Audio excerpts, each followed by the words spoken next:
I keep observing that we're living in an interesting time where many leaders are really stepping into and leaning into this whole belief that you should never apologize, hold your ground, never admit your weaknesses or your faults. What is happening? This isn't the way. We should be working on ourselves every single day.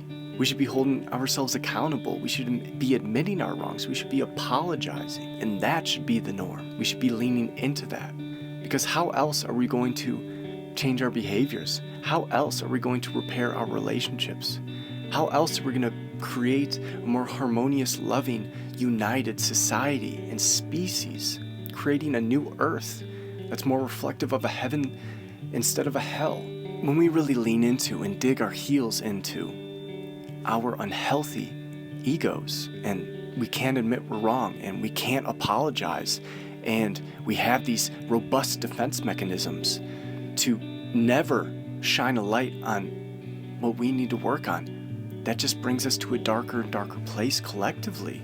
It's really time to turn this whole movement on its head. And if we expand this out, let's just reflect for a moment. If we take each of these to the extreme, which path creates a more loving, connected, harmonious environment? Is it going to be the one where we dig our heels in, when we never admit our faults, when we never want to take accountability for our missteps? Or is it one where we acknowledge what we did wrong, where we take action and change our behaviors? To me, it's clear.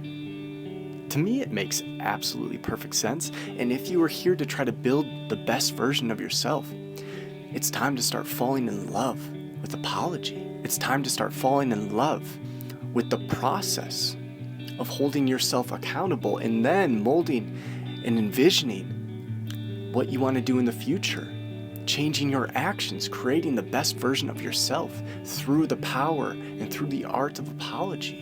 And this is going to have a ripple effect in your relationships. You're going to model this beautiful, loving behavior.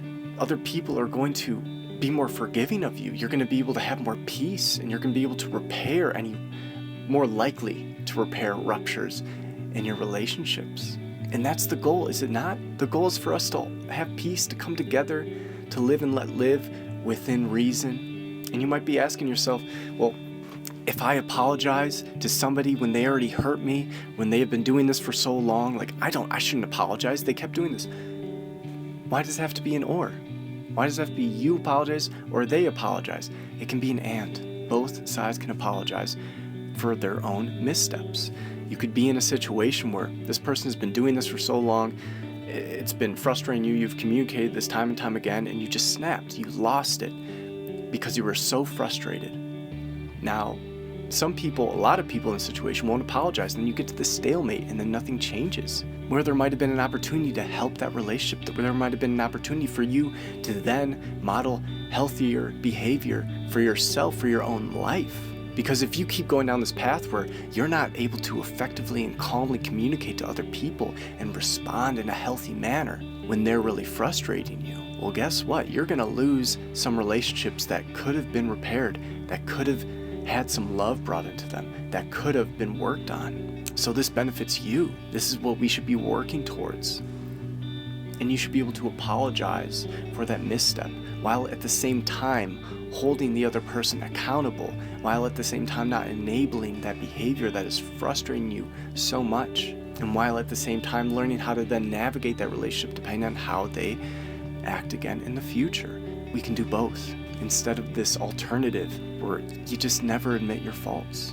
You never apologize. I know and sincerely believe that if we hold compassion for ourselves and others through the art of apology, we hold ourselves accountable. Through the art of apology, you're going to build the best version of yourself. You're going to begin to build healthier relationships and relationship dynamics. And ultimately, you're going to be a part of the puzzle to create a healthier society. But this is just my opinion. You let me know. What do you think? Do you agree? Do you disagree? Do you have a story about this? Let me know in the comments. Always love hearing from you all. Either way, hope you're having a lovely day, wherever you're at in the world. And until next time.